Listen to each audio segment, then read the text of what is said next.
That was so painful.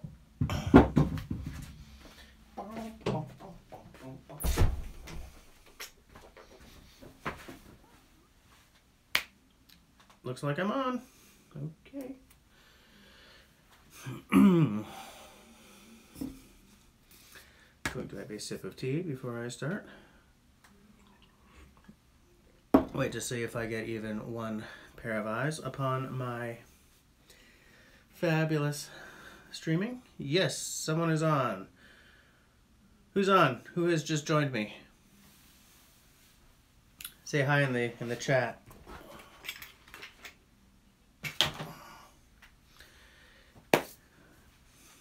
Hey, LT, what's up?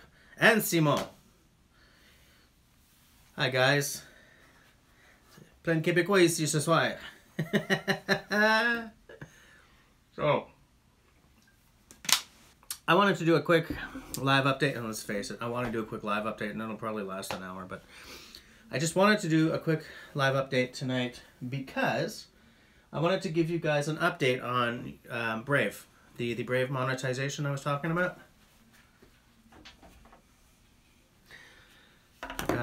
And I want to see if I can do that milk, that beer bottle opening thing that I completely duffed up in the last episode, the last live stream. So, someone said that he uses his knuckle. Mais Simon peut pas, parce que Anthony Henry's here. Hey, mister. Puis il parle pas français. Mais c'est correct. On est tous des amis, right? Quand même. Let's see if I can get this done. Wait. Alright. Using a knuckle instead of...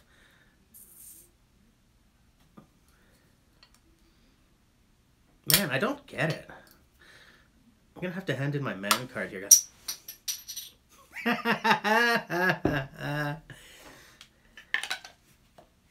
So tonight's Quebec microbrew is Malédiction. It's a... That sounded really Parisian. Sorry about that. It's a Malédiction. It's a milk stout by Microbrasserie de Saint-Boc. Where is that? Saint-Hyacinthe. Saint Hyacinth.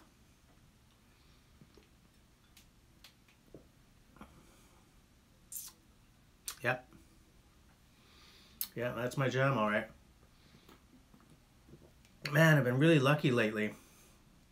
Sometimes I'll spend a week trying new beers and just like, ugh. A couple of months ago, I actually poured one down the drain for the first time, which was a big event. So, okay, here's what's going on. Because as you know, we're coming up on the 20th of February, right? I'm not going to make it to 4,000 hours. I knew I wasn't anyway. I mean, I was being cheeky and, you know, and all that, but I kind of knew I wasn't going to make it. Kind of breaks my heart to see that some of my buddies aren't going to make it either, but we will eventually make it, right? It's...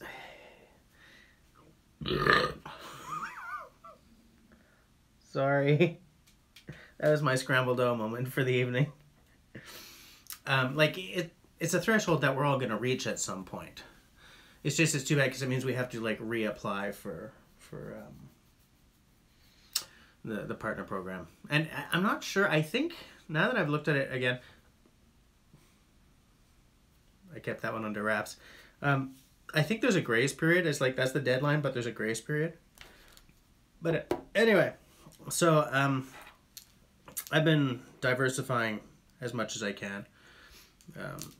I actually sold a t-shirt or two, which is kind of cool. The one thing is, if any of you guys who are watching this are American,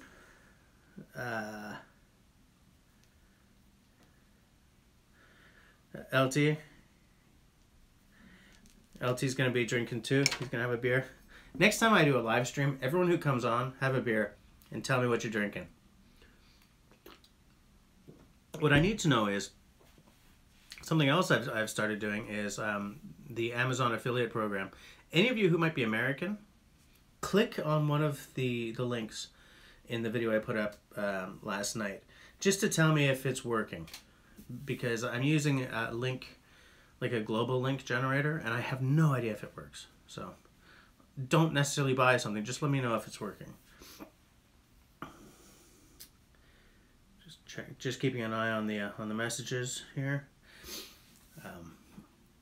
Oh yeah, but check this out. Okay, so the Brave thing,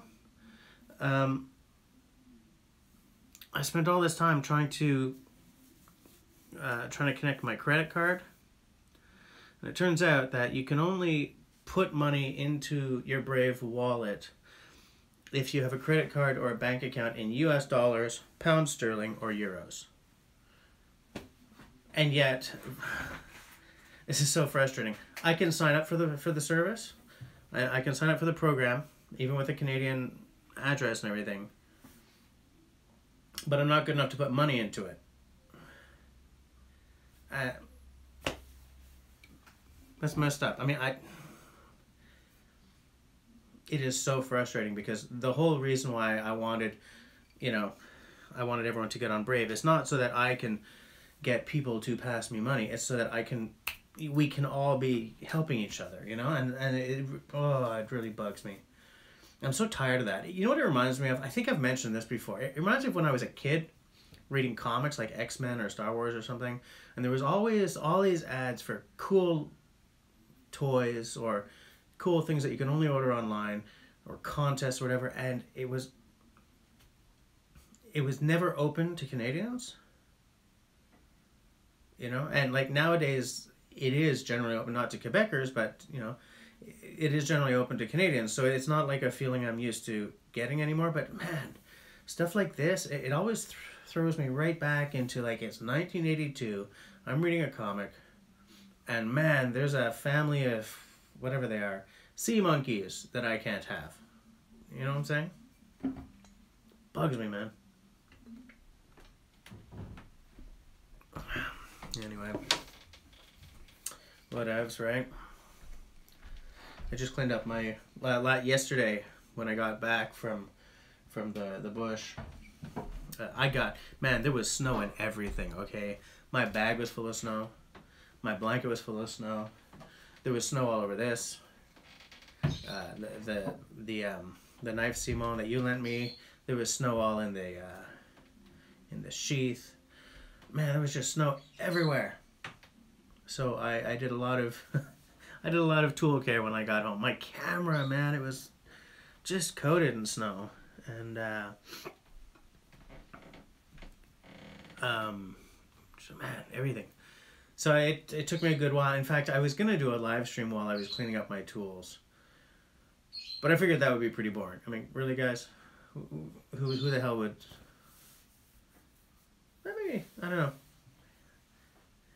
Let me just take a look. Simone doesn't like Brave. Yeah, it's a weird feel.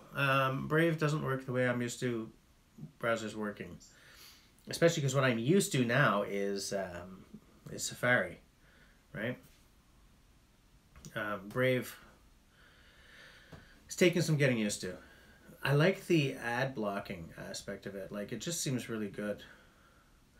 Or, am I gonna do this again? Sorry, guys.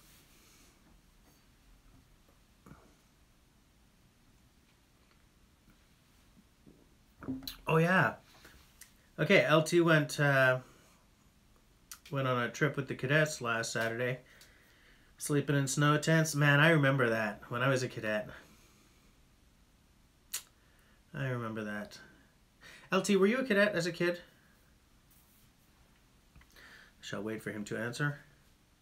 Because I was thinking about this. One of my YouTube friends. No, that is not what I meant to say. One of my Facebook friends, who's actually someone I very, very peripherally knew growing up. Trench? Oh, yes. Yeah. She has, like, her husband has recently joined the Navy, so he's just gone through basic training. And her son is an air cadet, and he just got his LAC, the propeller. And I definitely, I have really good memories of being in cadets, but it's funny, when I was an air cadet, cadets all wore the same color way longer than the forces did. And so when I was in the air cadets, the entire time I was there, we still wore the same green as the Army cadets did. Our rank chevrons were a different color, because at that point, Army cadets had red, and we had sort of a really pale blue. It almost looked white. Not quite. The Sea cadets had white. You know, little things like that. You know, we wore a different headdress, but like we all wore green. And so now when I see, because the whole time I was there were rumors of blue uniforms coming. Rumors of blue uniforms. And my squadron finally started getting blue, and it looked really weird, because when the blue uniforms came, it's not everyone got blue. It's like all the new kids got blue at first, and then they filtered, you know, this kid swapped out his greens for the Air Force blue and all that. And I gotta tell you, the blue sure looks better than that green did. Not across the board. I mean, Army cadets still, I mean, the green really fits there, though, because those guys have patches coming out the wazoo, right? Like now I think the rank are yellow, like same as the armed forces now and stuff, but it just fits. Whereas with air cadets, it never really did. But the blue, it just looks so nice.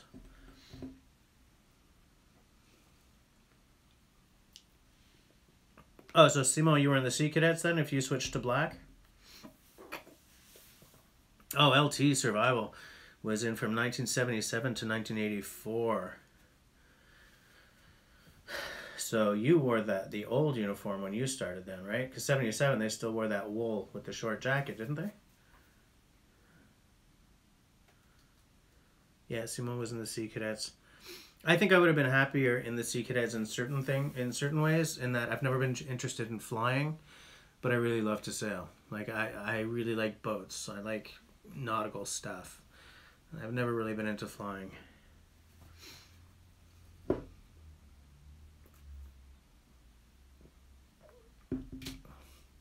But you know, cadets is where I had my first survival weekend experience. I was at a junior leadership school in Lac-Sebastien, and just getting some crap out of the way so I can sit more comfortably here. Lac-Sebastien was a cadet camp sort of attached to Bagotville, which is an Air Force base. I think it's still there. Yeah, it's totally still there. That's where the Alouettes are based, I think.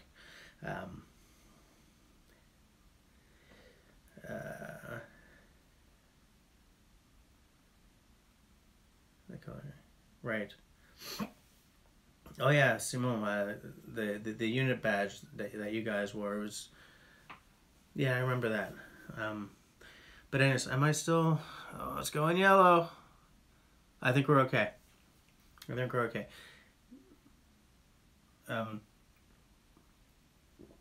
So yeah, Lac-Sebastien was an air cadet camp attached to Bagotville, sort of in the same area, but like it wasn't right next to Bagotville, but it was administered from Bagotville. And so I was there for junior leadership school, blah blah blah. But part of our course was this survival weekend, where they dump us well, we didn't all get dumped in the same place. I got dumped on a little island with nothing but blueberries. And it's funny because I think that now I would have enjoyed that a lot more than I did back then. As a snotty teenager, I just thought that the survival weekend was a drag and it was a stressor. And it's funny because even back then I liked the forest, car camping, not the way I like to, kick back and in a bushcrafty way, but I was a car camping kid, I liked the forest, but I didn't get off on it yet, or I'd lost track of how to get off on it or something. I don't know. Sorry guys. Oh, you're a nasty one. Malediction.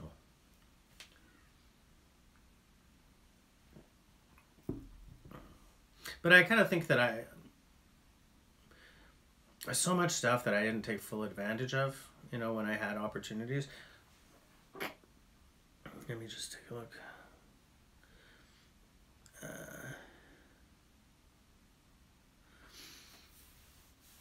LT Survival. Man, you've been in the forces a long time. You joined in 87? Huh. Started in the Navy and at the Van Duys, eh?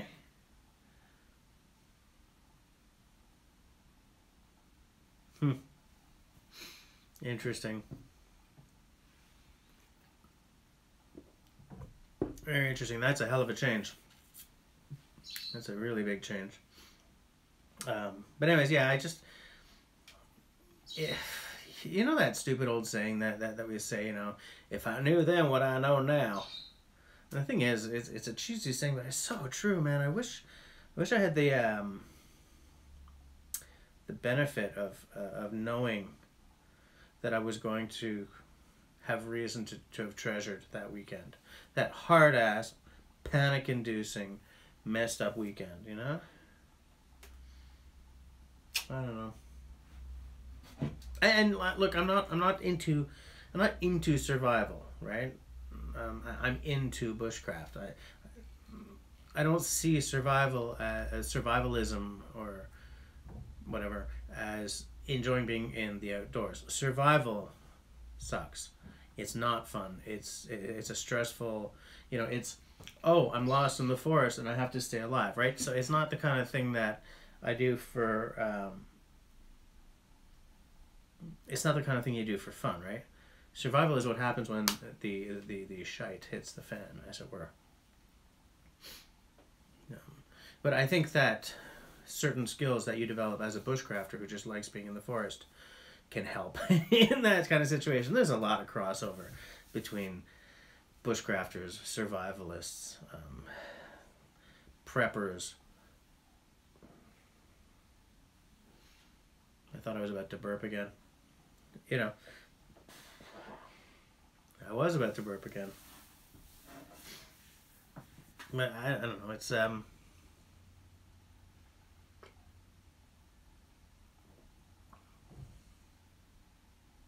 funny also how we're kind of in maybe a golden age of this kind of stuff.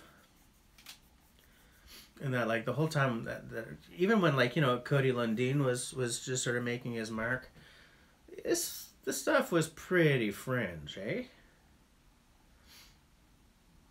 And I mean, it's still pretty fringe, but partly due to YouTube, you know, you can develop an actual community that's not a bunch of weirdos, you know, hiding in the bush.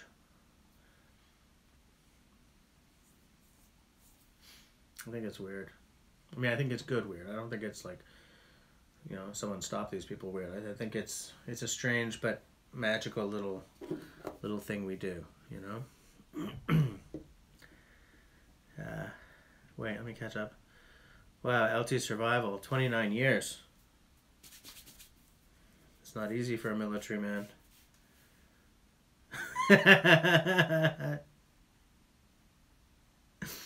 Well, you guys are funny. Yeah.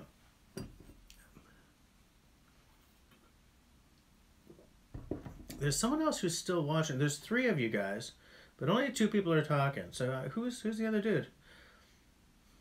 Anthony, are you still there? I don't know. I just don't know. But anyway, where was I? Oh yeah, you know what else I've been thinking about a lot lately is, like, it seems that the big names in bushcraft and survival and all that stuff, there's a real generational thing going on, right? Because big names right now are, like, Les Stroud for obvious reasons, right? Oh, sorry guys. Oh, God, how embarrassing. It's a pretty good beer, though. I mean, it's funny, man. Scrambled Oak, he just owns it, right? He's like, wah! But I just, can't do it. Boiler Room Radio. Yes, you did. But it's okay, because I sucked at it this time, too. It was better than the last time, but I was saying to the boys that what we should do is next time... what we should do is, what we should do, meaning me, the Royal Way, is plan one of these, right? Try to make sure that one night in the week at like 8 o'clock, I'm free for an hour to do this. Let everyone, you know, and like post on my Facebook page, which everyone should be on, by the way. Because I'm thinking of using it to let people know about impending stuff. And just like, okay, folks, whatever, Wednesday the blah, blah, blah, at 8 Montreal time. So, you know, 6 Saskatchewan time. You see, the thing is, it's better if I do it at 9 because people in the West can still, you know, they're not having supper anymore, right? So 9 o'clock Montreal time, which is 6 o'clock BC, you know, I don't know, London and blah, blah, blah. Everyone crack your favorite beer and let's talk about it as we do this. I think that would be... Hoofrider, no. If you're from the Netherlands, if I call you Hoofrider, am I totally buggering that? Would I be buggering that? What time is it out there, man?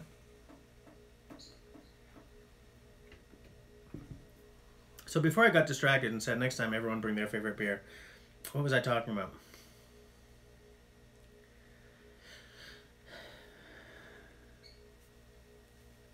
Simo, thank you for noticing my wool sock sweater. It is absolutely a wool sock sweater. It is from Roots Canada. Roots. What my daughter calls the Canada store because of all the maple leafs on everything in the Roots store. It was a gift from the wife, and I love it dearly. It doesn't really feel like wool socks, which is kind of too bad. That would be awesome, but.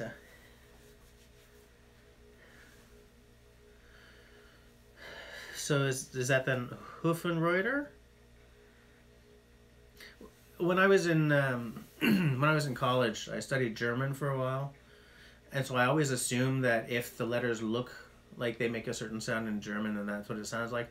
But I've heard Dutch, and I know that that is a terrible way to look at it, because those two languages do not sound the same, man.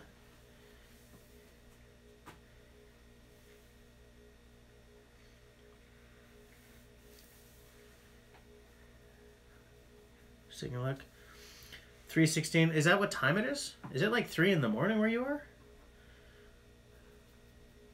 Man, what are you doing up? I tell you what, when I was 25, I could do that, and I'd just wake up the next morning, and there's no problem. But man, at 45, I'll tell you what, I just can't do it. If I go to bed at like 1, I wake up feeling like a zombie the next day. Yeah, I can imagine you understand German pretty well.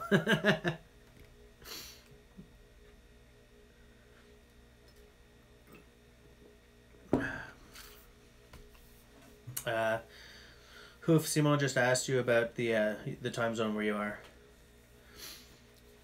What was I saying?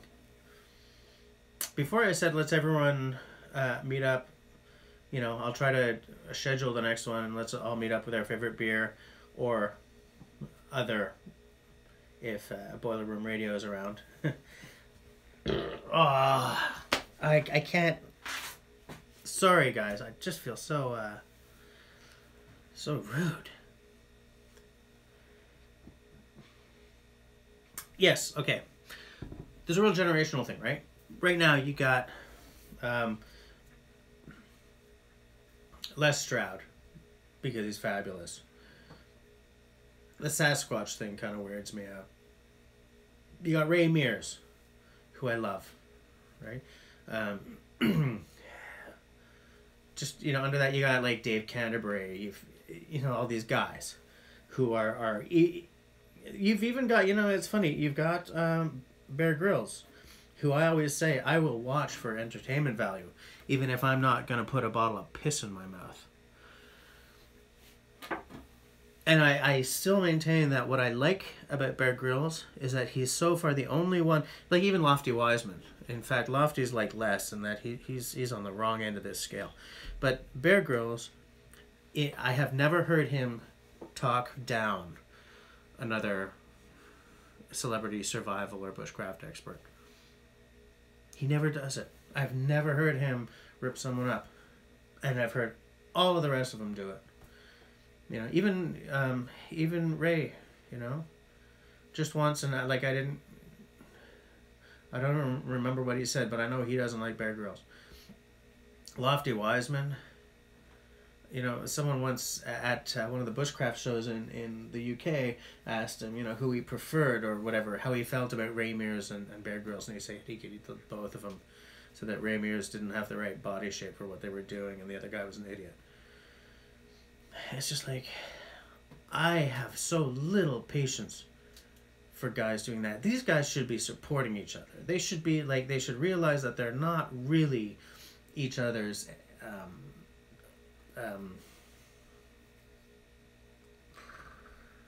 Simon, I'm looking for a word in English. It's competition. Oh, for crying out loud, it's competition. They're not each other's competition, really, because I will watch any of those guys. I will read a book by any of those guys, and a lot of you guys will as well.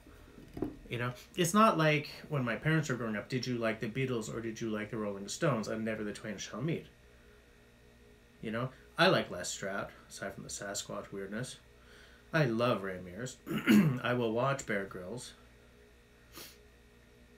I have something by Lofty Wiseman on my bookshelf. I think he did the SAS Survival Guide, or I think that's what it is. All these guys are people I look up to in some way. And with Bear Grylls, it's the fact that he puts such a friendly face on the whole thing. I would not learn my skills from that guy. That guy is straight up entertainment for me. You know? Whereas I watch a Les Stroud video, and, you know, yeah, I'm taking notes. I'm not going to walk off into the forest without any training just because I've watched a bunch of Les Stroud. In fact, there was a guy who did that several years ago and died. You know, he watched a bunch of Les Stroud and a bunch of Ray Mears and walked into the forest, and, you know, Darwin's law strikes again. But anyways, so that, like, that's the current generation of big guys. You know, you can even add Joe Robinette on there if you if you move into like next gen media, right? YouTube's, oh, I'm getting lost with the just taking a look. Austin's Corner's here. Hey, man. I'm just making sure that I'm nowadays everyone thinks they're the best just because that camera's stuck in their faces. Boiler Room, you got it straight, man. Simon doesn't really watch these guys. He likes doing it himself. Yeah, I get that. You know, I prefer being in the forest than watching the forest. Dick Prenicky, man, that guy is my hero. But more on that in a minute. So like, that's the generation of like the big names now. And you know, if you go back a little bit, you know, you've got like, there's Cody Lundin there, you know, and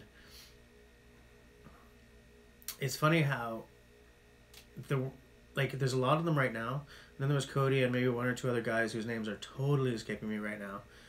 And then you go a lot further back and you got Dick Prenicky, right? You've got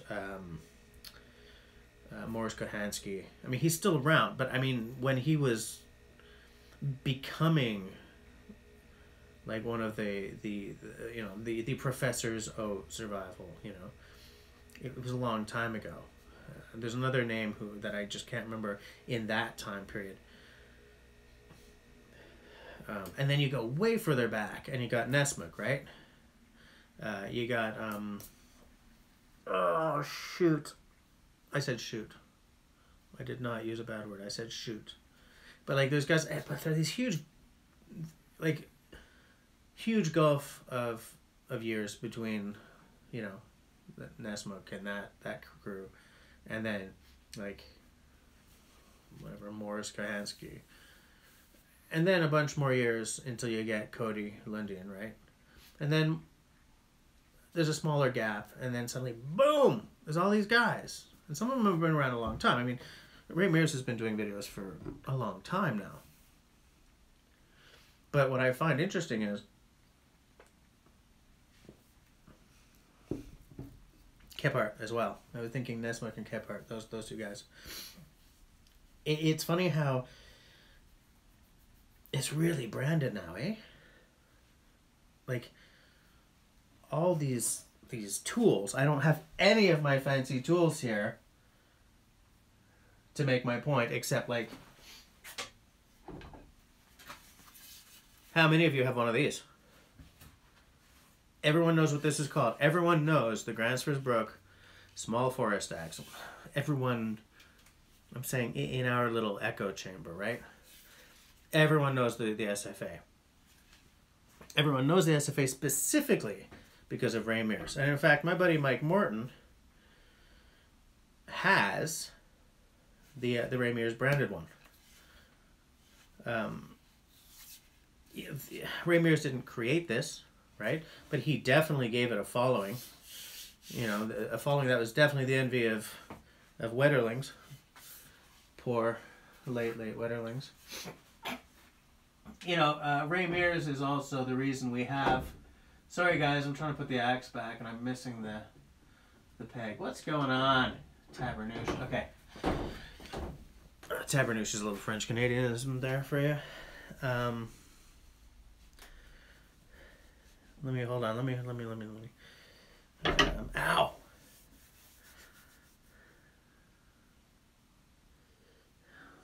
Okay.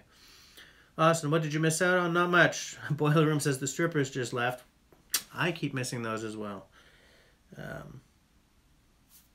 Paul Kirtley, yeah, I only discovered him recently, but yeah, he's part of this current generation of these guys. I like his blog.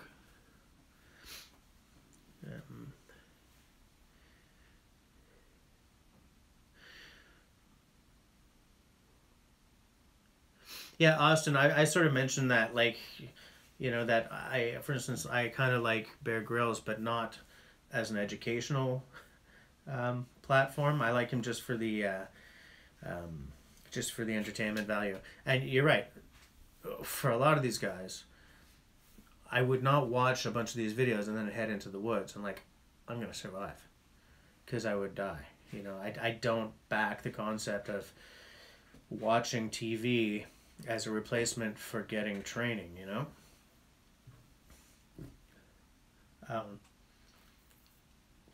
Yeah, that's a very good point. Steven Zavechin. Is that Steven Zavechin or Stefan? Are you a Steven or a Stefan? The Scandinavian Forest Axe is, you like the Gransfors one or the Wetterlings one? I have two of the Wetterlings ones, which longtime viewers will know. And I do like the length of it. This is the same length as the Gransfors one. I like the size of it. I haven't used these yet. I haven't been into the woods enough to kick one of these into business. Is this the one for my daughter? No, this one's mine.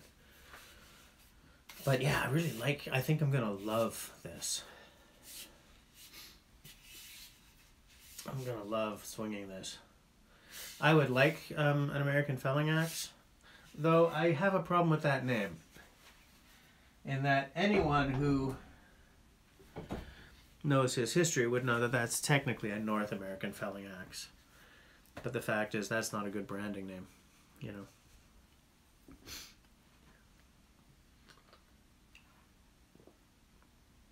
Boiler Room, you and me both, man. I would love a Liam Hoffman axe.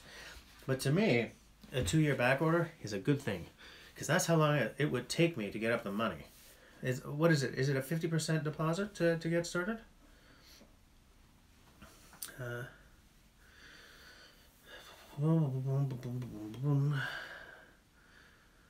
I meant paint strippers. Boiler Room, man. Okay, so you're Steven. Okay. Steven likes the Gransfors. Yeah, Gransfors. Gransfors has become really expensive. I don't know where you are, but here in Canuckia, they've like, I'm glad I got my grants first when I did, because I don't think I can afford them. I mean, it's not like buying an Autin or a, whatever John Neiman is called now. Was it Northman? Or even a Liam Hoffman, but like when it gets that close to $200 for an axe, I have to think about it before I make the purchase. And also, look behind me, guys. Look at all that. Here's one I still have to rehandle. Here's one that I'm going to give away when I hit 3,000 subs, as you guys know. Though I originally said 2,500.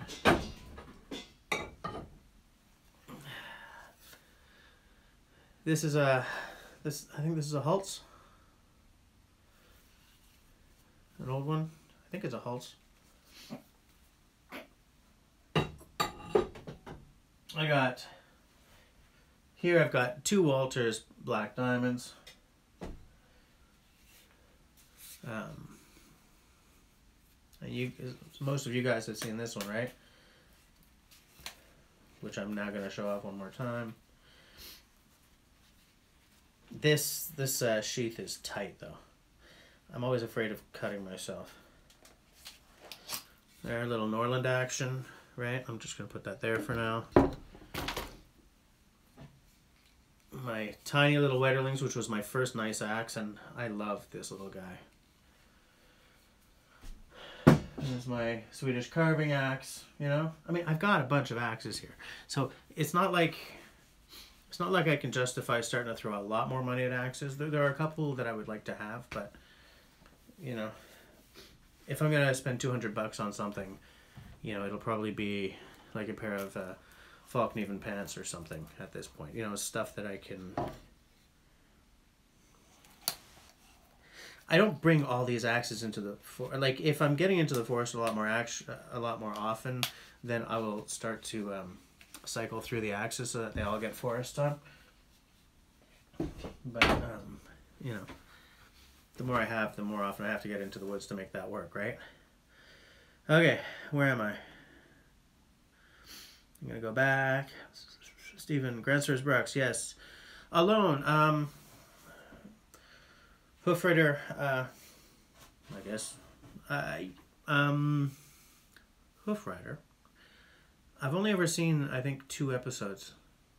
We cut the cable here, so the only TV I can watch is either we got one of those digital antennae, or it's on like Netflix or Amazon Prime.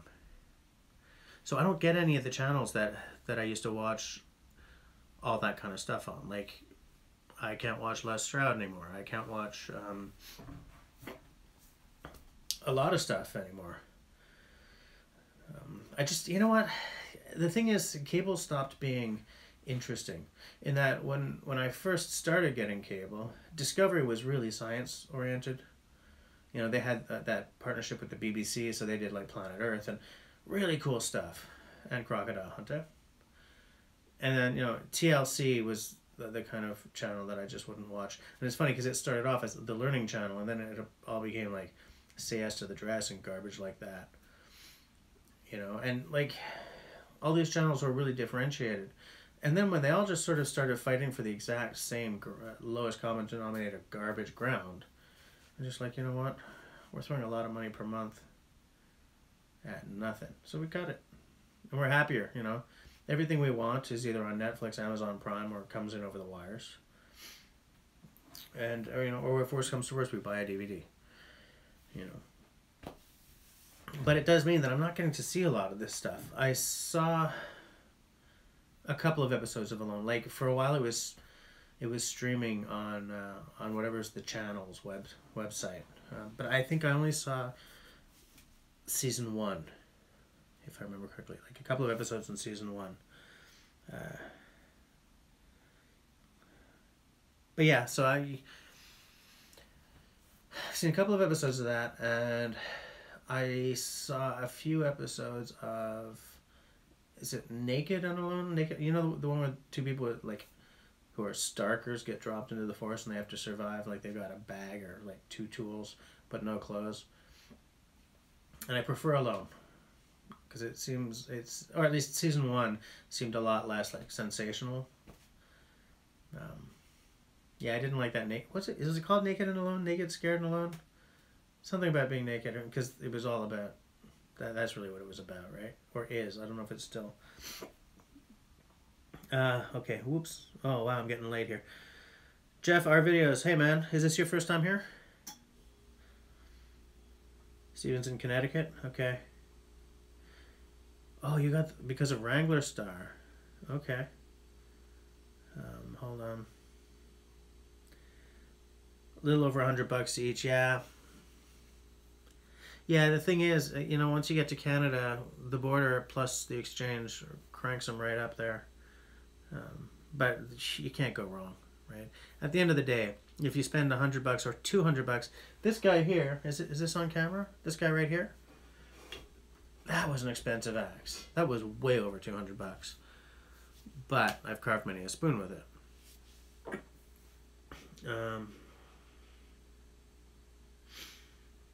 Simone, don't you have 2 SFAs?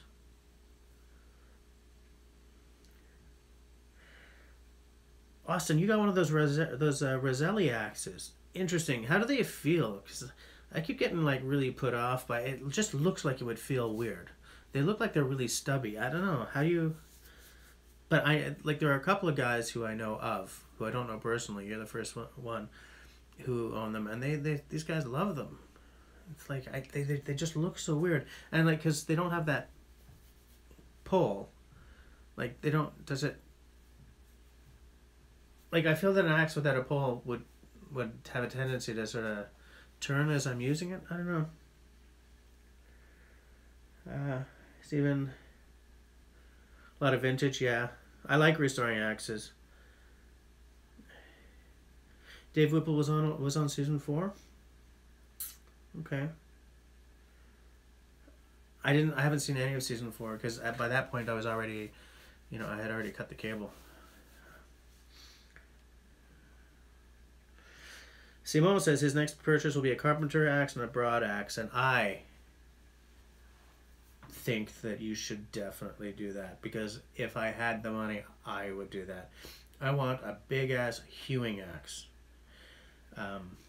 At some point, I'm going to get the scratch together to redo my garage. And as part of that program, I don't know why I just called that a program. That sounded really snobby. Sorry guys, but as part of the plan for that, I would like to hew a beam to put into it. And so I would love to have a big vintage... Doesn't have to be vintage, but I think vintage is the only way this is going to be remotely affordable. Hewing axe to help me do that. And I would also like a carpenter's axe. I would use that a lot, I think. Not for camping and stuff, but like for workshop stuff.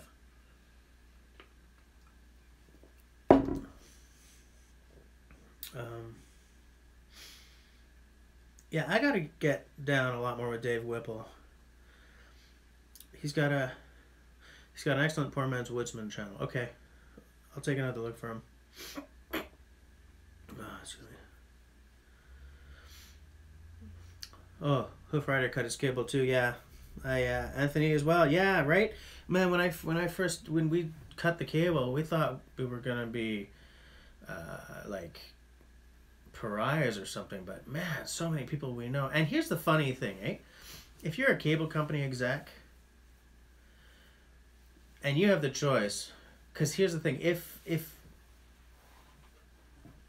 in Canada, the CRTC made the service providers provide what they call skinny cable, right? It's a very pared down service that costs less, okay, and gives you, like, it doesn't lock you into packages as much. But here's the thing: if I could have just ordered channels like a la carte, right, $5 a channel even, then Videotron would probably still be getting $20 a month out of me. But because they need to do these package deals, and if you want HBO, that's an extra cost. But if you want this sports channel, you have to take the sports package, which is 5 channels. And oh, you want the sci-fi channel or space or whatever? I don't know. One of those is American and one is Canadian, or you know, any of that. Well, you have to take that package, dude. We cut the cable. You're getting nothing out of me, right? And it's a real sort of, it's a weird way of looking at business, right? Because publicly traded, gonna start that again. Because publicly traded companies are obligated to be consistently increasing stockholder value. They cannot give me that kind of service. But because I can't have that service, I cut the cable. So now they're getting nothing out of me. So how is that increasing stockholder value? It's messed up, right? Right? I'm not the only one who sees this. You know? Just, okay. Simone, they should make a version of... Is it called Naked and Afraid? Is that what it's called? Hold on. I just... winter edition. With the winter we've had now? Are you kidding me? Those poor people would be losing body parts. Jeff, our videos. You're from Ontario? No. Oh, man. Oh, I see. Okay, no, you're answering Simon. Yeah, wow. Northwest Territories, that would be awful. It would be awfully funny. Hike with Mike. Hey, man. Welcome to the chat. Naked and Afraid and Alone don't compare. The first one is a joke. Alone can get pretty hairy at the end. Yeah, that's exactly it, Hoof Rider. That's exactly how I felt, you know. I think that Naked and Afraid is just sensationalist garbage, and I didn't get that feel with Alone. Joe Robinette was on Alone as well. I didn't see that episode. I think I would have liked that episode. He was... Like, that was back when he had, like, 10,000 subs or something, isn't it? I'm not entirely sure. But I just heard him on a podcast recently. I've heard him on 2 podcasts recently, actually. I don't remember the names of these podcasts, though. And because I'm filming on my phone, I don't think I can... I can't do it. I can't tell you the podcasts I've been listening to. But I started listening to some, you know, outdoorsy podcasts and stuff. And so, you know, he was talking about that with, like, the host of the podcast was a guy who had also been on Alone that season. I don't remember. Wait, Austin, which accent are you talking about? Hold on, I'm going to go back.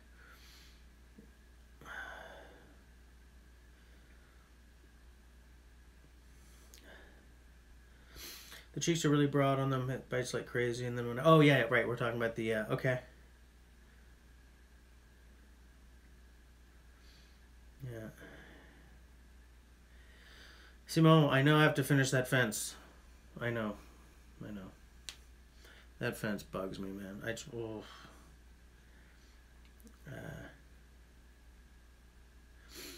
Austin says, not sure what you're into, but my new favorite bushcraft toy is my Honda Trail 90. Is that a chainsaw? Or is that like a dirt bike? Honda Trail 90. Protégez-vous. Check out that. No, that's... Honda Trail 90. Let's see. Oh. Okay. Huh. Interesting. Looks like a fun little... I don't really do much... I don't do much with engines. I used to do a lot of mountain biking. You know, I do a lot of snowshoeing and stuff. I like self-propelled transportation, you know? But I think if it gets you into the bush, then it's legit, man. Did you have to do a lot of work on that Because that's pretty. It looked pretty old to me. Did you have to do a lot of restoration work on it?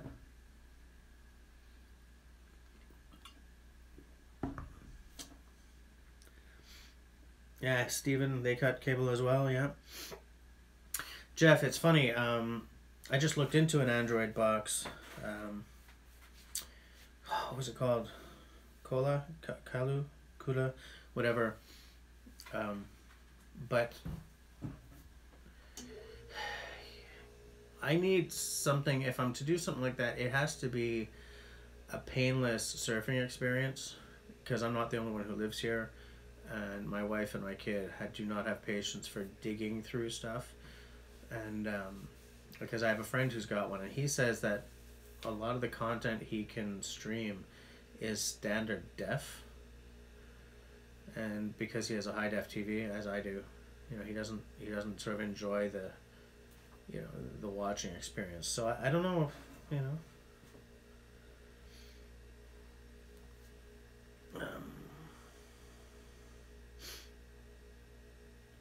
hold on. Yeah, that's the thing. The package deals are a robbery. Yeah, Simo, the CRTC tried to make it right, but it didn't work, you know. Whoa, Anthony, 180 a month just for cable? Yikes. Yeah, no way. I haven't listened to the Paul Kirtley podcast yet. Hoof. I'm going to do that though, because while I'm driving to work. Here's the thing, with my new job, I have to drive to work and drive home, so I have a lot of time to listen to podcasts. Like I used to get really, because I'm not great in traffic, and so I used to get like just by the time I got home, man, I was just a monster. I was stressed and I was angry. Like I'm not a road rage kind of guy, but I get really and so I just one day I just sort of stopped and, you know, I have to make this into like me time, because otherwise I'm just gonna have a coronary croak over the wheel one day, you know. So I've downloaded a bunch of podcasts, some audiobooks, you know, and it's just okay, I'm in it for 30 to 40 minutes, pop on something that I can listen to. It distracts me from the, you know, from the absolute horrendous dumpster fire that is rush hour traffic. Especially, I live in a city where every second road is ripped up right now, right? They're replacing the major highway east and west on the south side, and the major highway east and west on the north side is all massive trucks. So in my borough, getting out of the borough is horrible. It's absolutely horrible. Everything's blocked off. Everything bottlenecks. You know, so getting anywhere takes a long freaking time, you know? TV causes brain drain.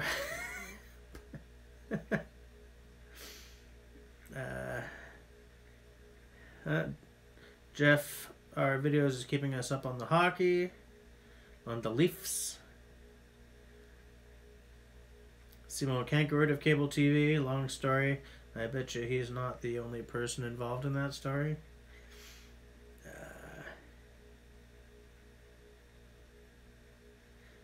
Yeah, Austin, that's the nice thing about having something that everyone has, that parts are just easy to come by, you know? And it makes everything so affordable. Now, that's a little two-stroke engine on there, right? Do I have that right? Like, I'm wondering if I'm remembering that bike as being, like, I hadn't known the name of it, but I recognized it as soon as I saw it. I mean, as you said, there are bazillions of them out there. But yeah, I'm gonna definitely check out Paul Kirtley again. Yeah, Anthony, that's what I'm talking about. Cody. Yeah, that's what I was talking about.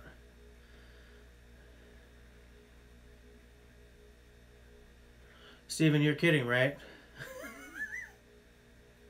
But he does mention something interesting. How many of you guys are using YouTube Red? Because I'm definitely not. And I'm wondering if there's any action going on with it at all. Because I don't know anyone who... Oh, it's a 4-stroke. Okay. Stephen, you're a crazy boy. What the hell was I gonna say? But interesting.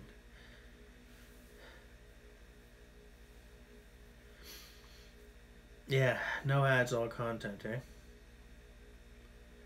Yeah. Because I don't even know how to deal with YouTube Red as a content producer. Like, I think, I haven't really spent much time looking into it. Right now, all of my energy is going into finding a way to make my channel better, you know. So, you know, the new camera is definitely part of it. The last episode I put up was my first real go into like starting to get some color correction going on and color grading. It's not where I want it to be, but it's better than my first two bush videos with that camera, that's for sure. You know, I'm tweaking my graphics a little bit. I'm working on my sound, but like what I'm really putting my energy into is making this channel better. So I haven't thrown any time into researching YouTube Red. I haven't put any time into like researching DTube, because when I was first bitching about being demonetized, a couple of people told me to check out DTube, and I took a really quick look at it. I don't quite understand how it works, but I'm going to look closer at it at some point when I have a moment to catch my breath.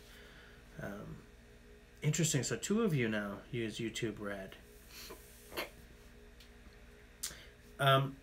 Austin and Stephen, do you get all the same content? It's just you don't get any ads? Is that how it works?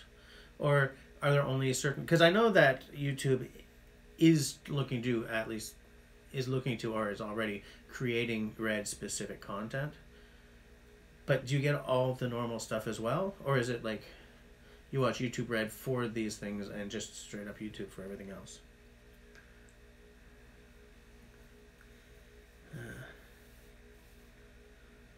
New rules coming for YouTube. Yeah, I know. It's horrible. Stephen, for over a year.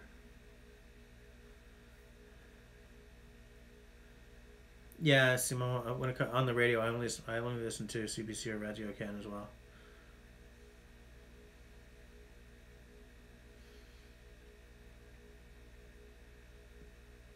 Interesting.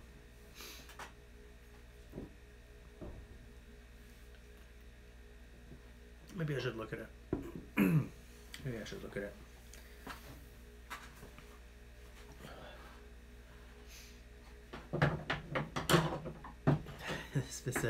Just realized that this little guy was kind of precariously on the edge there. Living on the edge. Living on the edge.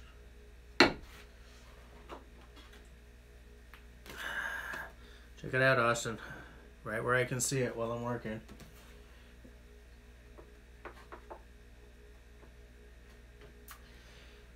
This year I won't be able to do it, but maybe in 2019 I'll be able to travel a bit to see some, you know, some other YouTubers.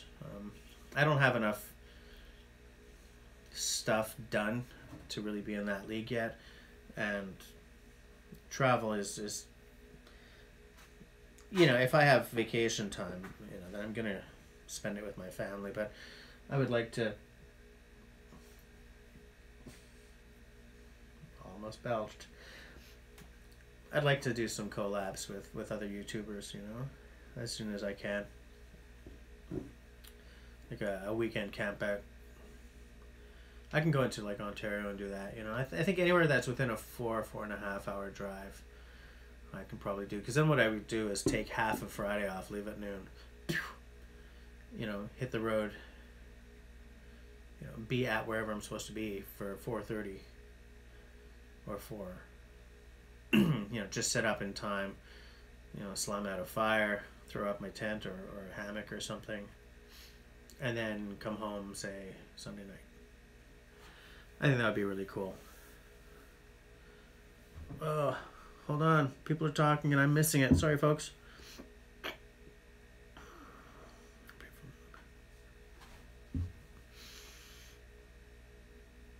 Okay, LT listens to Sirius XM. Steven, yeah, removing ads, it gives more intimacy with channels. I get that. I believe that too.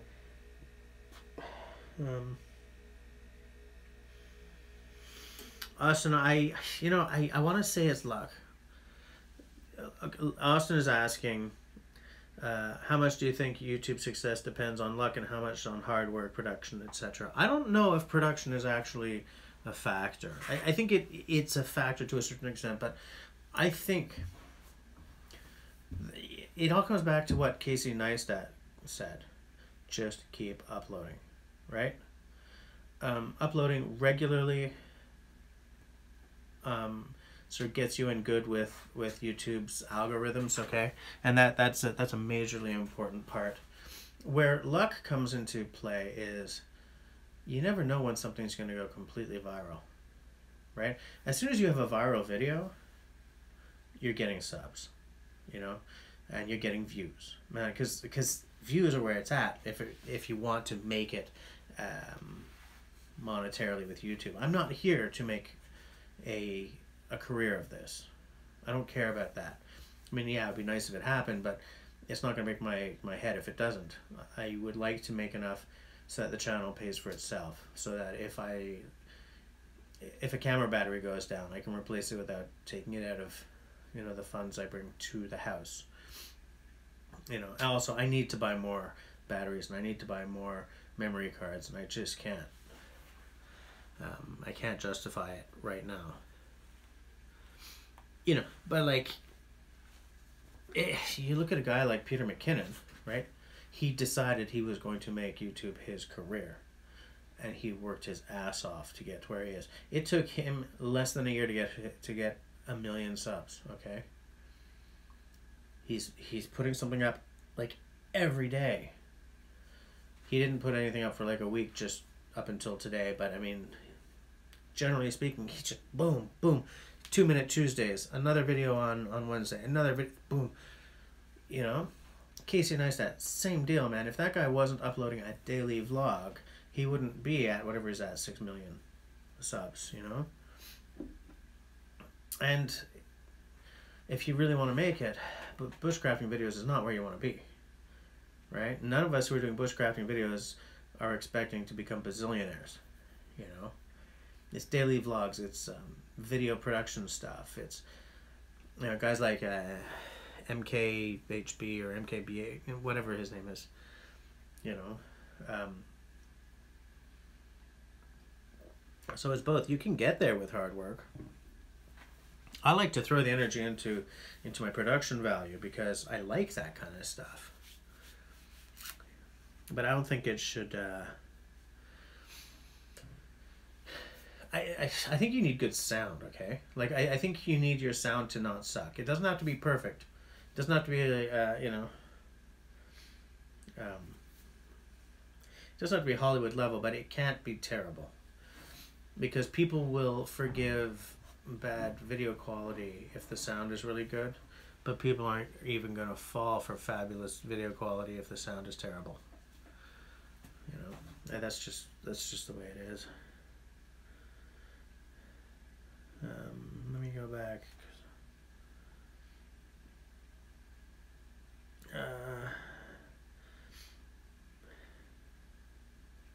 Simone, YouTube Red looks to be an attempt to compete with Hulu and Netflix. Yeah.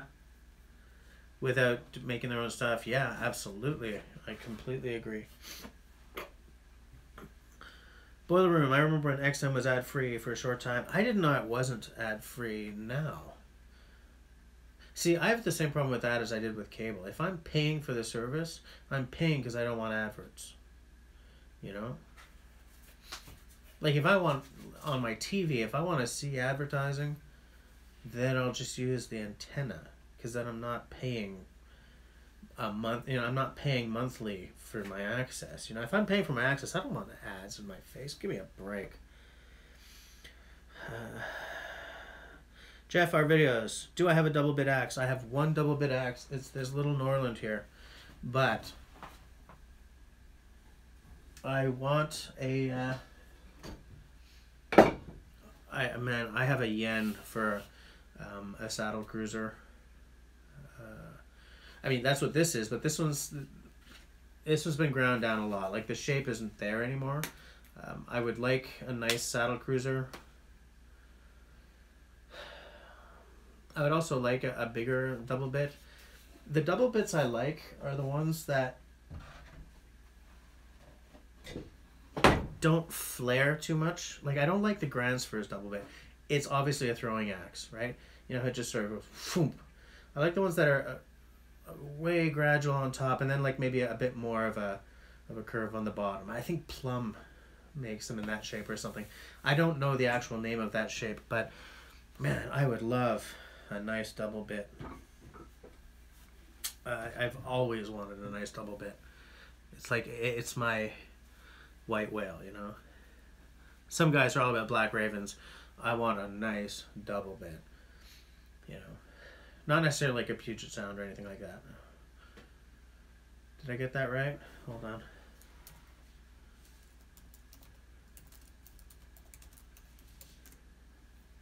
I think I may have gotten my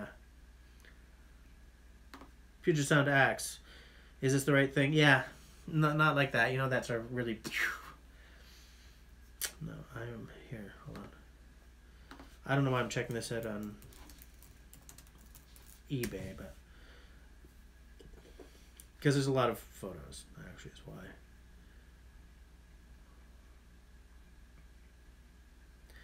Oh, I totally blew that. Hold on, folks. Okay. Double bit axe head. Let's see. Man, right off the hop, there's a bunch here that I would love. Now, let's see if I can actually get this to show up on a screen, shall we? Because I know that sometimes when you hold a light source up to a... See that one on the top? I sure love that one. Third one down, well, that's a Black Raven, so never mind, but... I just love that. That one's got the phantom bevels too. Phantom bevels I like, but it's not like a major selling point. But here's a Kelly Flint edge. That's the shape I don't like so much. See? The one right below the red. I don't like it to be too flared. You know? But yeah, I would love a nice double.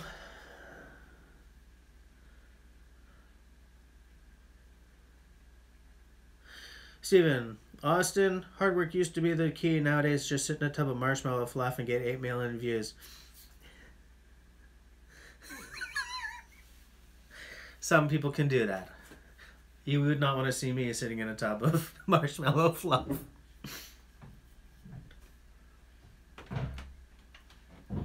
And here's another thing, guys. Like, to make it, you can't really depend on just the AdSense. Because it's 1 million views is $1,000 US. There's no way. There's no way you're gonna get, you know, everyone who's being smart about it is diversifying. That's the wife upstairs. Everyone, you know, if they're not doing T-shirts, they're doing Patreon. They're doing, you know, even Joe Robinette has like you can do donations by YouTube. Stupid. You can do donations by PayPal, you know, which is something I hadn't even looked at. I didn't even know you could do donations by PayPal. The only reason I know about it is because I just noticed it at the top of his, you know, his landing page on YouTube. There was a button there, and Emily, you know, from Emily's Outdoor Adventures, PayPal donations allowed her to buy a stove, I think it was, like a little outdoor stove or something recently. No, Zebra Pot. I hadn't even known that there was such thing as a donation feature at PayPal before that. And you know, YouTube, I don't know if they still have it, but at one point, if you were in the UK or the US or I think Japan, they had the YouTube tip jar that you could click in the corner when somebody's video was playing, but I haven't heard about it since, and it never appeared in Canada, so. But I kind of feel that in any way that you can make YouTube irrelevant, on the income side, you should probably grab that chance, you know? Okay. Make your life a Truman Show. You'll go viral. Or do stupid human trips. I'm not going to become a tricks channel, that's for sure. Like, I have another channel, which is dormant while I'm trying to get this one up and going. That one was just a straight up vlogging channel. And it's just my name, you know, youtube.com/c/Jesse Corbet. I haven't done anything in a long time. I want to get that channel back up in action, but this is where I'm putting my energy right now. In some ways, that channel was fun because that's where I was trying out more of sort of shooting, you know, camera tricks and stuff, you know. Simo, yeah, he says the same thing. 1 million views on YouTube is worth like $1,400 US. But even that is like, it's not everyone gets the same amount per click, so per view.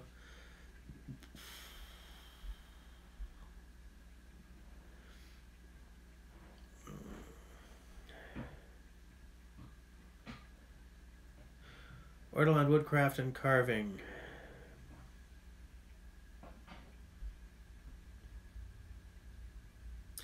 Yeah, the thing is, we're kind of... YouTube is kind of like that schizophrenic uncle who you kind of don't want to get too close to, and that you never know when they're going to change the damn rules on you, you know? It's just another reason why you got to make them, on the money side, you got to make them irrelevant. Like, oh, okay, I'm getting some money from them now, but who cares? That's not, you know, it's not the main part of my, because it's so small. You have to have millions and millions and millions of views happening in order to make any money at it, you know? The only reason why getting that many views would be attractive to me is because then I would be able to, you know, pull a Wrangler Star, right? Sign up with a network so that they can get you whatever, sponsorships or whatever. But then again, I would have to be careful with the sponsorships because I don't want anything that dictates my content. Like, I wouldn't want, whatever, pick a tool company. You know, I wouldn't want, like, whatever, more to say, I'm gonna, you know, here's a Garberg, say something nice about us. You know?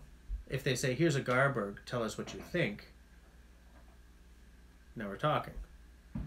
Because A, I get a sweet Garberg.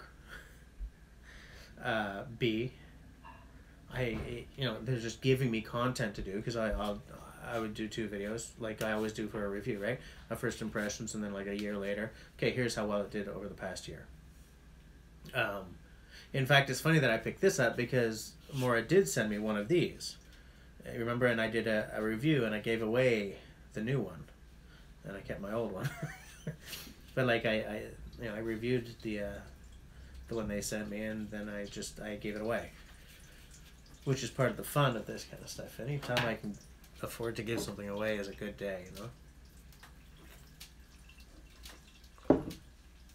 But yeah, it's like, okay, where am I going? So yeah, Ortoland, yeah, it's easy to get, you know. I still, look, I like doing this. I like interacting with you guys. Getting rich ain't gonna, it's not a factor for me. So it, you know, when they change the rules around on me, it's frustrating and stuff, but it doesn't kill my desire to do this. It just makes me angry, you know?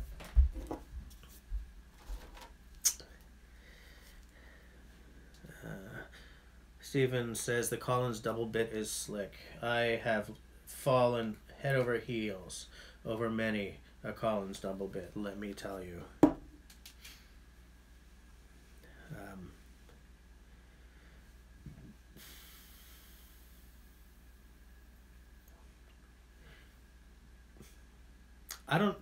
Boiler Room, I don't know who Dude Perfect is.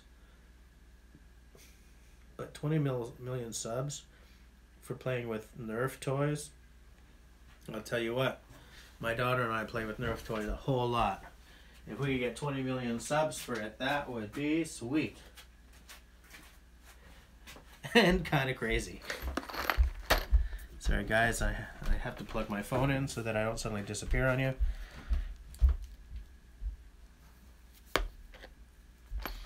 Hope I don't knock everything over. Shaky, shaky, sorry about that. Of course, hold on. Haha. Okay. That was awkward.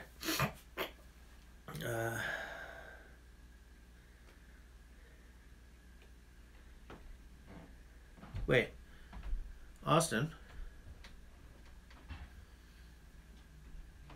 What's with Ortoland and Austin? What's going on there?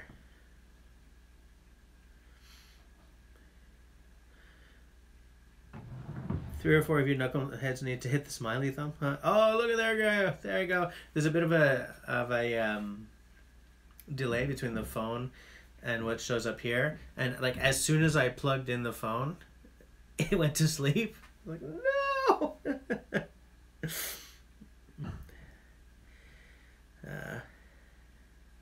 Steven, yeah, I think the whole enchilada playlist is helping. It's not enough, but I was just being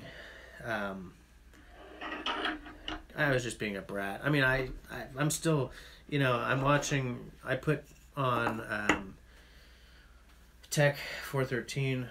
I put his whole enchilada list on. He uses a different name. LT Survival. I put his on like every night. You know.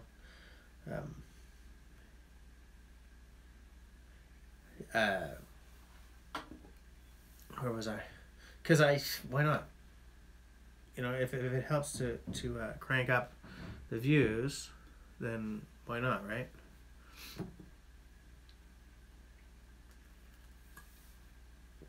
So yeah, it is helping. It is helping, and you know, it's just it's lessening the amount of time it takes me to get to the 4,000 hours. So, but you know, what's funny is, even before that, even before starting that, my views were up. My comments were up, my likes were up. Like when I look at my, you know, YouTube has a creators app for the phone where you know you can keep track of your analytics and stuff. And like every time you break a record, like a personal record, you get a big blue square with a notification, right? And I've just, you know, more comments than ever before, than in a 1 week period ever before for your channel. More likes than ever before. Like there's all kinds of stuff happening, and it doesn't matter, you know. So just give me a second here. Okay, I thought my wife was going to come in. If I suddenly do this, it's because she can't be on screen due to her work. I'm not trying to be mysterious, but I am not talking about it.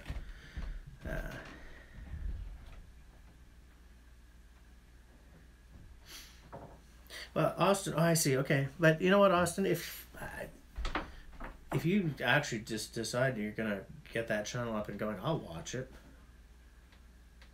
You know, I'll watch it. I'll comment. I mean, I like it when there are more of us doing this. It really kind of affects my sleep sometimes because I'm like, I fall down a rabbit hole, but I'll watch you guys' stuff, you know.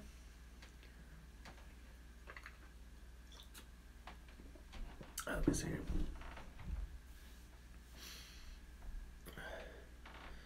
No, Boiler, she's not a spy.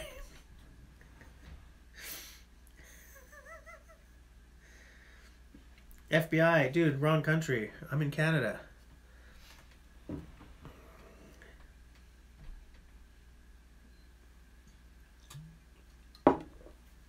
Okay, Austin, hold on. I'm going to scroll back. Because if I click on the name, will it take me there? Nope. If I click on the... Nope. All right. In that case, I shall copy the name, open a second YouTube page, and put it there for later.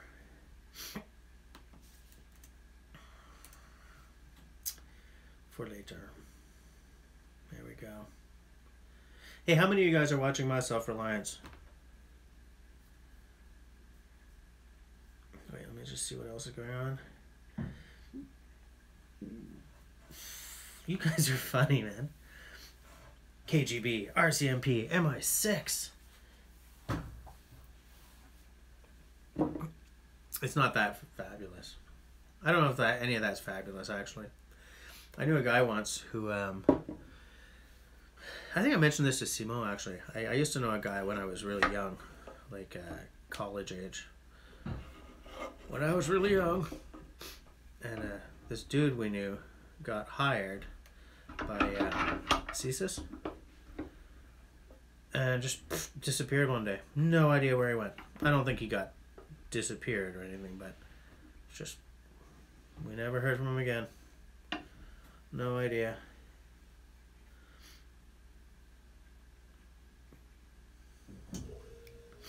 .007.1.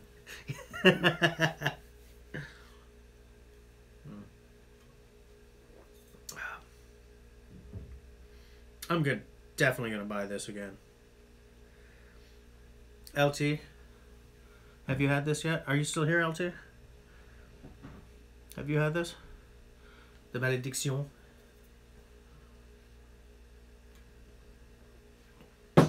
Everyone's drinking IPAs these days. Everyone but me. Jonathan.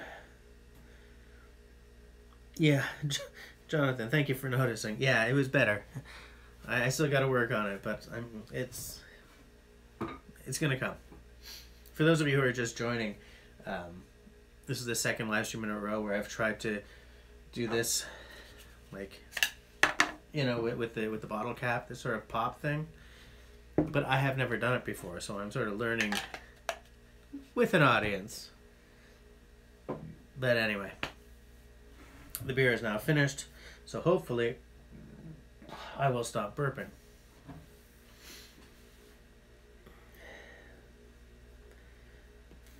But yeah. Also, just for those of you who are just joining now, the main reason that I had started this live stream tonight was to bring you guys up to speed on that Brave payments thing that I had mentioned in a previous video. No, we're good.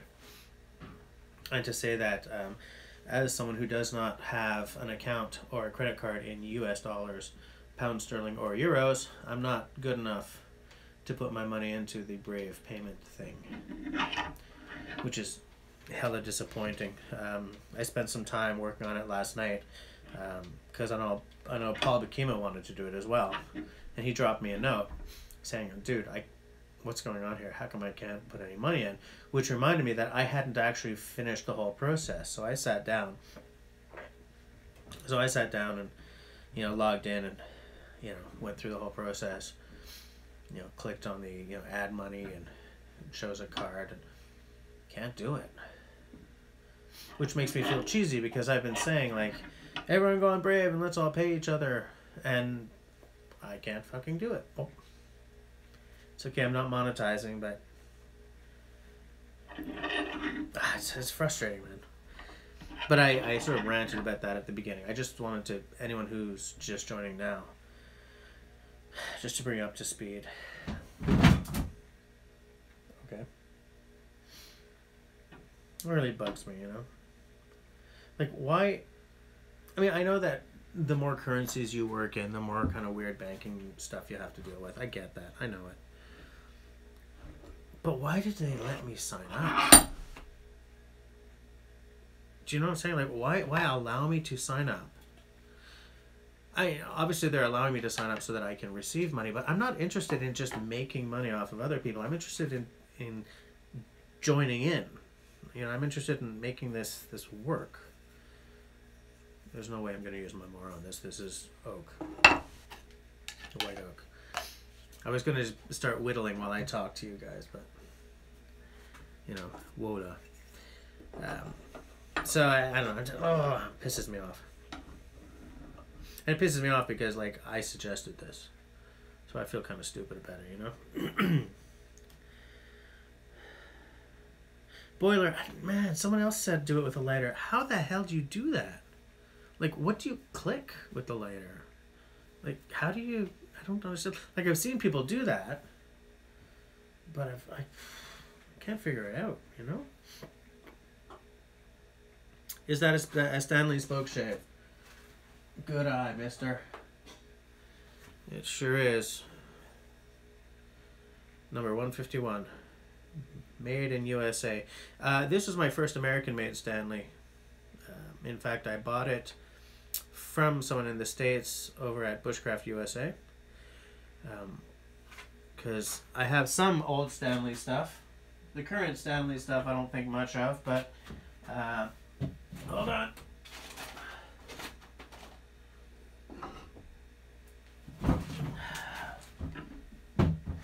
Wow, it gets dusty in here. This Stanley is a made in Canada one. All my Stanley stuff is all made in Canada, which is rare and beautiful. But because, like, the cool thing about Stanley is you can find made in USA, you can find made in England, and you can find made in Canada. And just by default, all the stuff I had, all the Stanley stuff I had collected was all made in Canada, even though I have seen way more made in England Stanley stuff in this country than I have made in Canada.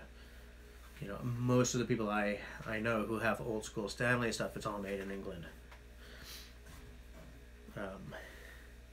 But yeah, so it's a Stanley Spoke Shave. Wait, Boiler Room, they will probably charge me a fee. And then Steven, the bottom edge. Wait a second. What are you guys talking about? Let me go back.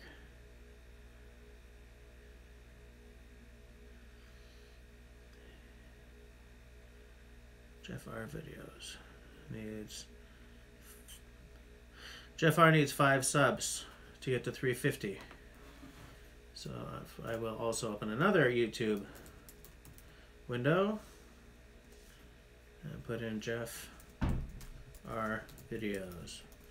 And I will check that later as well. Oh yeah, you're at 345. Okay. I'll check you out after we're done here. Jonathan Miley. Wow. Okay, so a couple of you guys did this with a lighter. Stanley Spoke Shave, yes. Looks like one, yes. Simone does watch My Self-Reliance. I love that guy, man. Watching My Self-Reliance, just, oh, it does me some good, man. It's good for my soul.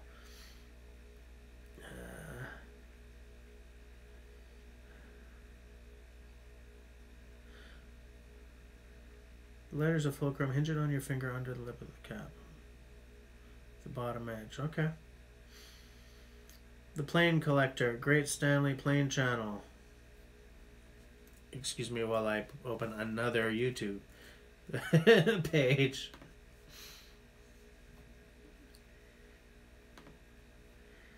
The Plane Collector, right? The Plane Collector, okay.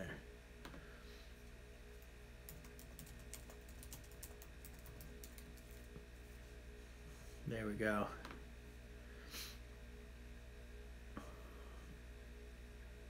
Oh, I'm gonna like this.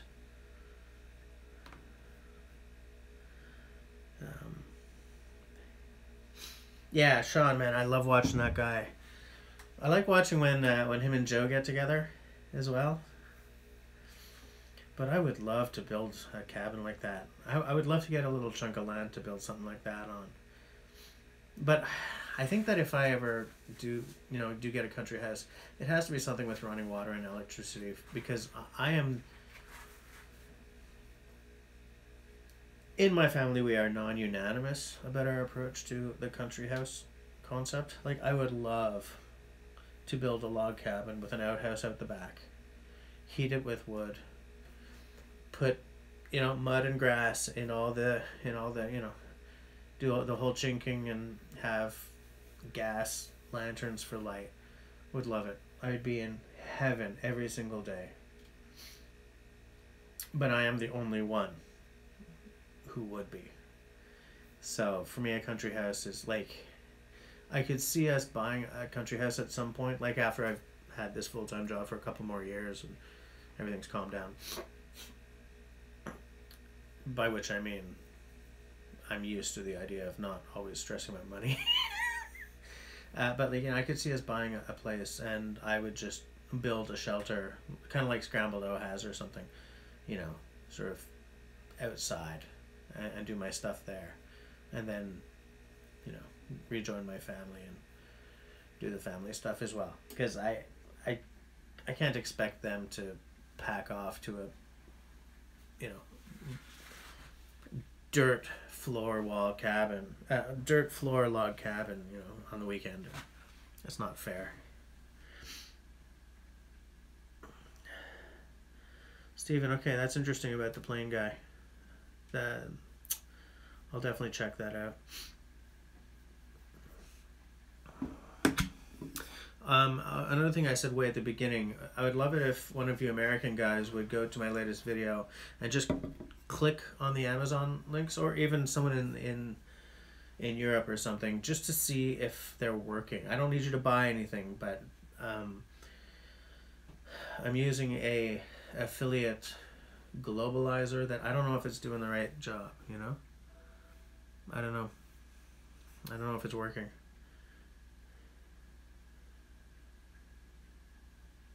Wow, boiler room, really? 28 acres in the Ozarks, eh? Jeez, you've got my envy, man. You got my envy in a big way.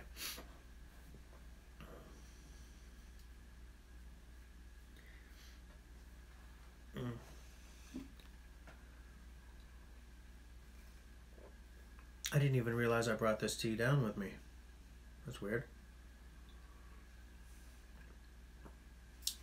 Still warm. I made this for my drive home from work.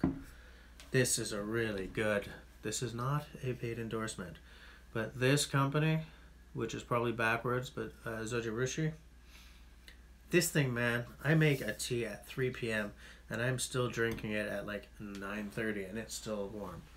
It's not like piping hot anymore, but it's still warm, man. It's still drinkably warm.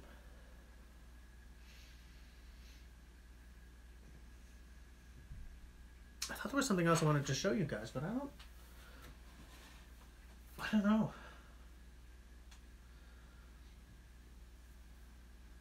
Yeah, I don't know. I thought I had something else to show.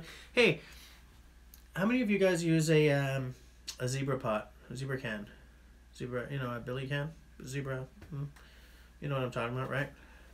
Because when I bought my Morris pot, I was trying to decide between the two. And I think my Morris pot was a very good purchase. But watching Emily's video reminded me that I had wanted the zebra can as well at one point. Because the zebra can, I think it comes with like a smaller, like a dish that fits in the top if you wanted like a poached egg or something. And this definitely didn't come with any of that.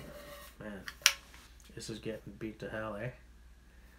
I like it when my gear starts to look really used. But the it's aluminium. It's, what do you call it when it's you know, when it's got the pigment sort of zapped into it, but it's sort of coming off in the bottom, and I don't know, I think I may be dealing with some rust there. I don't know how I'm going to deal with that. Any ideas? But yeah, that was a good purchase. But I've always sort of had that zebra pot at the back of my head as well. You know? Lake Norfolk, eh? I'm gonna look that up. Boiler room. Contingo, yeah, they do. Primal Edge is here. Glad to see you, buddy. How's it going? Primal Edge, the rest of you should know, it was the first person to buy one of my t-shirts, which makes him magical. A treasure. A treasure. Also, you guys probably know, but anyone who doesn't know, his channel is pretty cool. He does a lot of nice stuff, like some knife work. Yeah, just did a really cool axe restoration. Cool one, like, was it a hewing axe? I don't remember right now. It was a hewing axe, right? That you had to put the pin through? That was nice, man. That was really nice. Actually, I may as well ask your opinion on this. Here's my little Norland, right? You've seen it. You're about to see it again. I feel that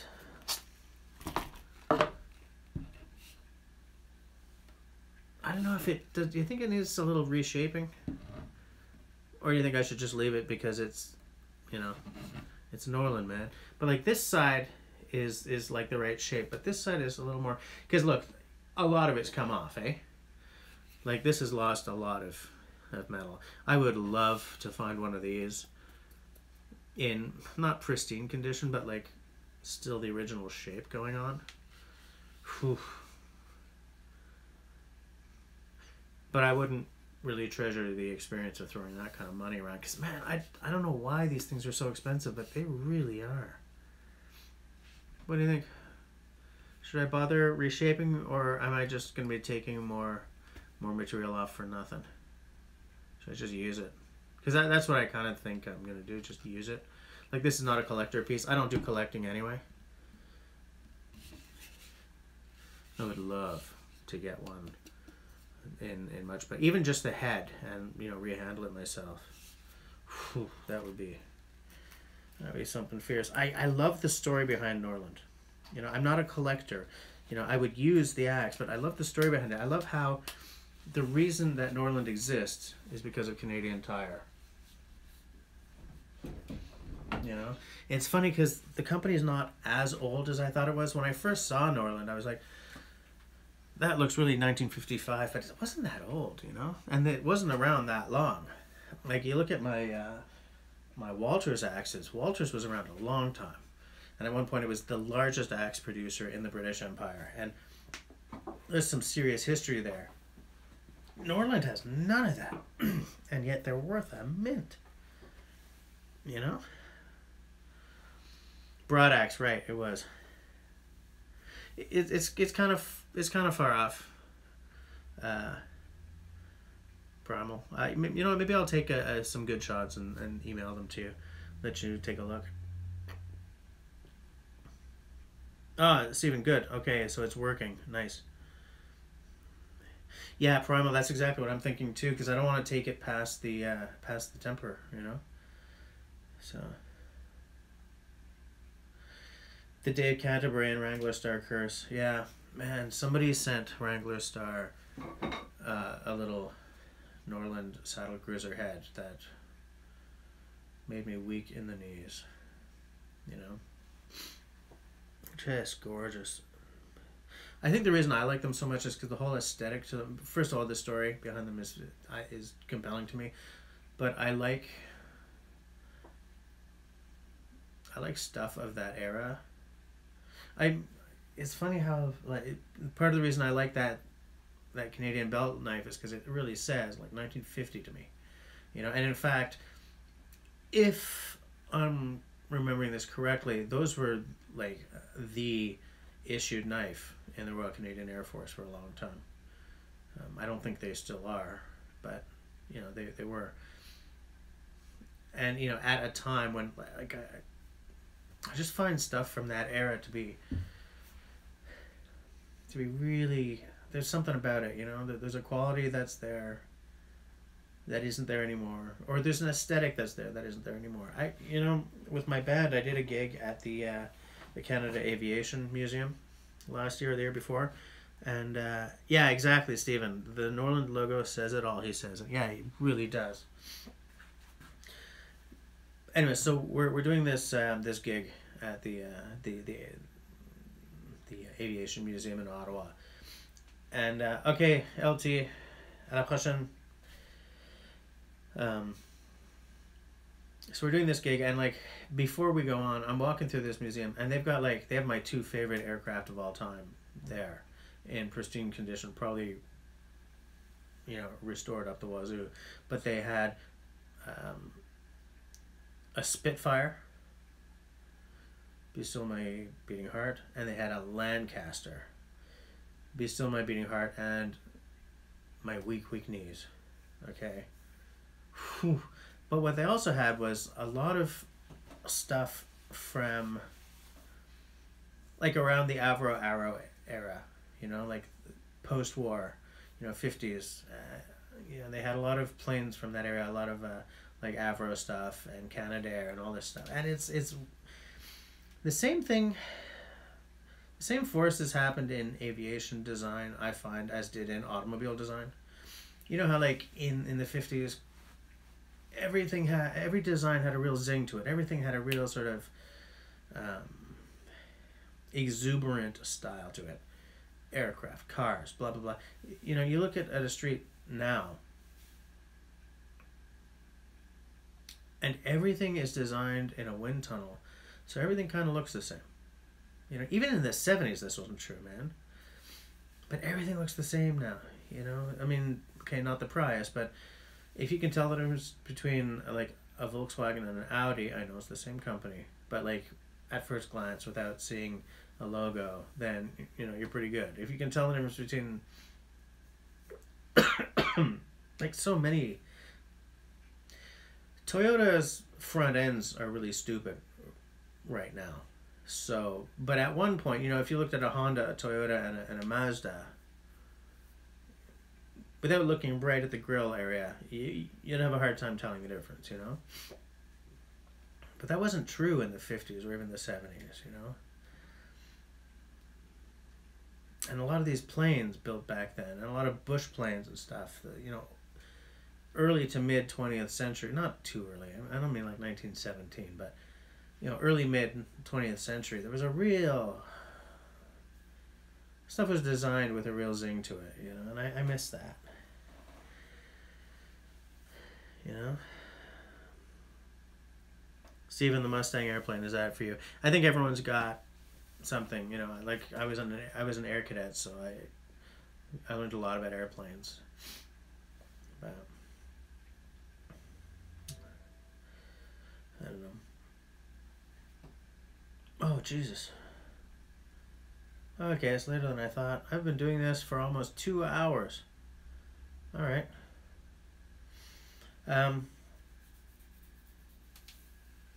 Pretty much said everything I wanted to talk about. I like doing these little chats though, but I'm gonna try to plan the next one. You know, hey everybody, 9 p.m. Montreal time. Let's do this. I just have to find out when I'm gonna be able to guarantee myself of having, you know, an hour or two free. But I have a Facebook page for this for my channel. It's Facebook, RaindanceBushcraft. That's kind of what I think. The reason I got that page is so that I could give people a heads up of things that are coming, or, you know, new video is up, because not everyone. In fact, it's like none of you guys are on Twitter, so it's not worth it to use Twitter. So I put a page together at the Book of Faces. So check it out. When you're there, let me know if you think it would be worth it for me to build a Rain Dance Bushcraft Facebook group. Because I don't want to just spam everyone, join my group, and then have no action going on. But yeah, I don't know. Check that out if you guys are Facebook types. If not, then don't bother. I know a bunch of you guys are hooked into my Instagram account, and that's cool. I like that. And I'm hooked into some of your Instagram accounts, and that's also cool, and I like that. I think for now I'm going to go because the battery on my computer's about to go. The battery here is about to go. And I have stuff to do before I go to bed. So, do I do my outro even on a live stream? If you like what I'm doing, blah, blah, blah, thumb up. If you don't like what I'm doing, thumb down. Have a good night, guys. I'll see you the next time.